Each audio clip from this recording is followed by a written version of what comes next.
સભાળ મોણા જન્મ આ કંકુનું તિલક છે આ ચોખા છે જેના તિલકે આ કંકુનો ચોખા આભલા અડી જાય સભાળ એના હાથમાં લઈને હોનાના મળ લઈને બેસી જતા આભલા અડી જાય જેટલો તાળો વખાઈ ગયો હજુ ફૂલ્યો નહીં મારા દીપોના ભગવાન કે છે પણ ભાઈ મલકની માતા કદાચ વેડાય ધૂળતી જશું તો ઠક્કર અહીંથી આ બધી દેવીઓએ આશી આપી ભગવાન રતિની પૂર્ણિ પાર્વત છે કોઈ નાનું હતું કોઈ મોટું હતું કોઈ નાત હતી કોઈ પરનાત હતી કોઈ ગરીબ આવ્યું છે કોઈ અમીર આવ્યું છે સ્વભાવ એવું ગંગા ખટવાણની માતા કુશું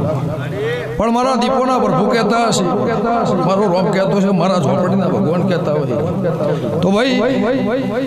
હું લે ગુંટળાની માતા બોલતી છું 7મા મહિનાની 7 તારીખ આવે અને આના ગોગા જોડી પરમો ના લાગ્યું મારું નામ મેઘાની માતા